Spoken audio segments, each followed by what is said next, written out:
मिर्ज़ापुर के Barkachha BHU south campus में वृक्षारोपण कार्यक्रम में पहुंचे कैबिनेट मंत्री अनिल राजभर। कैबिनेट मंत्री ने पहुंचकर किया वृक्षारोपण।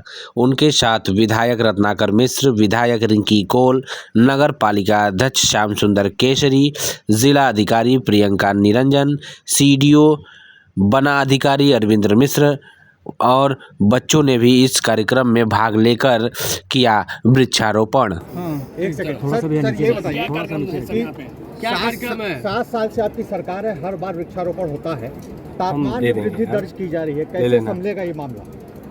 नहीं, सबसे पहले तो मैं माननीय मुख्यमंत्री जी का अपने वन विभाग से जो एक एक अधिकारी और हमारे जो कर्मचारीगण हैं, साथ ही सभी विभाग जो इस बृहद कार्यक्रम में अपने आप को भागीदार बनाते हैं, जुड़े हैं, और जिस तरह से अब जनता का समर्थन इस अभियान को मिल रहा है, उस बात के लिए मैं सम्मानित जनता को भी बधाई देना चाहता हूं, वन विभाग के लोगों को भी बधाई देना चाहता हूं, और जिस संकल्प के साथ हमारे मुख्यमंत्री जी इस अभियान को आगे बढ़ा रहे हैं, उस बात के लिए मैं माननीय मुख्यमंत्री जी का भी अभिनंदन करना चाहता हूँ। देखिए, आप 2018 से पहले के आंकड़े आप देखिए, जो हमारा हरित क्षेत्र था उससे जुड़े जो आंकड़े हैं, और 2018 के बाद आप आ जाइए 2024 में, तो आपको किसी भी प्रकार का, मैं समझता हूँ, प्रश्न खड़ा करने का अवसर नहीं मिलेगा। बहुत बेहतर तरीके से 2018 में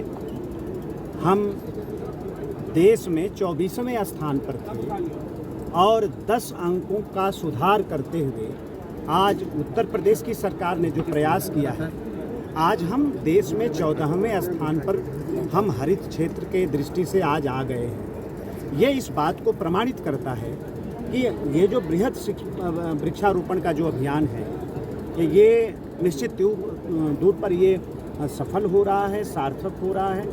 हाँ, आपने जो बात कही ये सही है कि अभी जो जिस तरह से जन भागीदारी होनी चाहिए, अभी इतने प्रयास के बाद भी थोड़ी इसमें और भी हम लोगों को कोशिश करनी है, आम जनता को और इस अभियान के साथ जोड़ना है। आवश्यकता पड़े तो गांव-गांव इसका अभियान चलाएं, हम विद्यालयों में जाएं, हमारी जो भावी पीढ़ी है उनके बीच में भी वृक्षारोपण और जंगल ये जो प्राकृतिक महत्व है उसकी चर्चा करें, उनको अवेयर करें, तो ये ज़्यादा ही अच्छा होगा। मंत्री जी, इस तरफ भी हम लोग आगे बढ़ेंगे। मंत्री जी, आपके एक मंत्री ने इस्तीफा दिया है, उन्होंने लगातार अधिकारियों पर आरोप लगाया है, लगातार शिकायतें भी आ रही हैं कि अधिकारी ढंग से काम नहीं कर रहे हैं, इसलिए जनप्रतिनिधि परेशान है, क्या कहेंगे? देखिए, इस तरह की जो बात जो लोग भी कर रहे हैं, मैं उनसे ये कहना चाहता हूँ कि पार्टी ने भी और सरकार ने भी एक उचित प्लेटफार्म बनाया हुआ है। अगर किसी को कोई बात कहनी है तो उस प्लेटफार्म पर जाए, अपनी बात को कहे।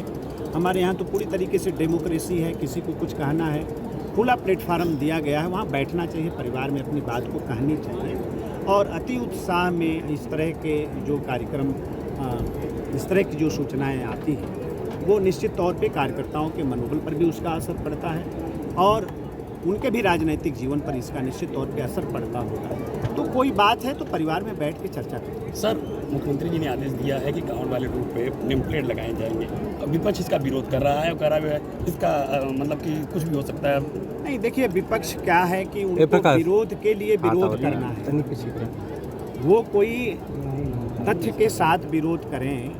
हम कह रहे हैं कि हमारे जितने भी पटरी व्यापारी हैं या दूसरे व्यापार, हम कहीं बड़े प्रतिष्ठान जो व्यापार के हैं, क्या हम उसके आंकड़े अपने पास नहीं रखते हैं? छोटे जो प्रतिष्ठान हैं उनका भी रजिस्ट्रेशन होता है, उसका भी एक तरीका है, एक सिस्टम है। तो हमारे जो पटरी के व्यापारी हैं, अगर हम उसके भी आंकड़े रखें और जो उनकी दुकान पर जाने वाले उनके ग्राहक हैं वो भी उनके बारे में जाने, तो हरज क्या है? नहीं, कांवड़ यात्रा केवल कांवड़ यात्रा वाली समाज नहीं बटेगा, इससे समाज नहीं बटेगा। नहीं, इससे क्यों समाज बटेगा? अब आप जितने भी आप एक छोटी भी दुकान अगर चल रही है अपने दुकान में, अपने घर में, तो उसका रजिस्ट्रेशन क्या नहीं है हमारे पास? है रजिस्ट्रेशन। प्लेट लगा रहे हैं नहीं, वो नेम प्लेट वो भी लगाते हैं, तो उससे क्या समाज बढ़ता है क्या? सर क्या इसको देश भर में लागू किया जाना चाहिए? कि आपको लगता है कि हर जगह लागू किया जाना अभी चाहिए? हम उत्तर प्रदेश में इसको लेकर आए हैं। हमारा ये मानना है कि किसी भी प्रकार की कोई साजिश न होने पाए। अभी ये सावन का मास है, आप जानते हैं कि भगवान भोलेनाथ में श्रद्धा रखने वाली एक बहुत बड़ी संख्या सड़क पर निकलती है उनका जलाभिषेक करने के लिए, तो उस पर किसी प्रकार की कोई साजिश न हो, तो ये तो अच्छा प्रयास है, इसका स्वागत करना चाहिए। ये कांवड़ यात्रा के माध्यम से भाजपा का हिंदुत्व को साधने का काम तो नहीं कर रही है। कांवड़ यात्रा आज से थोड़ा निकल रही है महाराज, ये नेम प्लेट ये तो हमेशा से निकल रही वो है। उसकी बात नहीं है जो अच्छा, ये तो कहा नहीं कि इस धर्म के लोग सिर्फ दुकान लगाएं। हम तो ये कह रहे हैं कि जो भी दुकानदार है उस रूट पर वो अपने नाम को जरूर सामने रखे, ताकि वो प्रशासन के नज़र में चीजें रहें। ठीक है, ठीक है। पौधारोपण अभियान है मिर्जापुर में, कितने पौधे सब लगाए जा रहे हैं, क्या अभियान? देखिए, ये पूरे प्रदेश का तो बहुत बड़ा लक्ष्य है। 36 करोड़ से भी ऊपर का लक्ष्य माननीय मुख्यमंत्री जी ने तय किया है। मिर्जापुर जनपद का भी 93 लाख से ऊपर का लक्ष्य है। तमाम तरह के पौधे हैं जो यहाँ की नर्सरीज हैं उसमें से निकाल के लगाया जाएगा। वो सिर्फ आज का अभियान नहीं है, ये तो एक आज प्रतीक दिवस है जिस पर सभी जगह एक साथ काफ़ी पौधे लगाए जा रहे हैं। लेकिन आप देखें कि 5 जून से लेके अभी आने वाली पूरी जुलाई, और ये वृक्षारोपण का लेना देना मानसून से है। बारिश अगर नहीं होगी तो ये पेड़ लगाने के बाद सूख जाएंगे, उसको ऊपर से सींचने पर वो बात नहीं आती है जितनी मौसम में जो नमी रहती है। तो इसलिए जो मानसून का समय होता है वही हमारा वृक्षारोपण का समय है। तो शासन की तरफ से मैं यहाँ जनपद में आया हूँ, यहाँ पे 93 लाख से ऊपर के पौधे लगाए जाने का लक्ष्य है मिर्ज़ापुर में। और ऐसे आयोजन माननीय मंत्री जी भी आए थे, तो ये आयोजन कई जगह पे हो रहा है।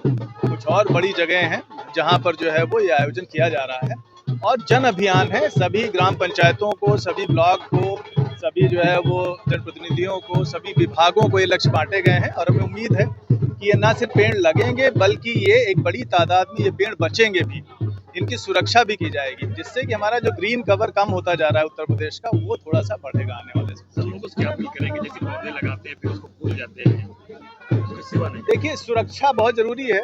अगर पेड़ में सुरक्षा नहीं करेंगे तो सूख जाएगा। तो यहाँ पे भी देखिए, ये जो पत्थर स्टोन की फेंसिंग कर रहे हैं, ऐसा कर रहे हैं।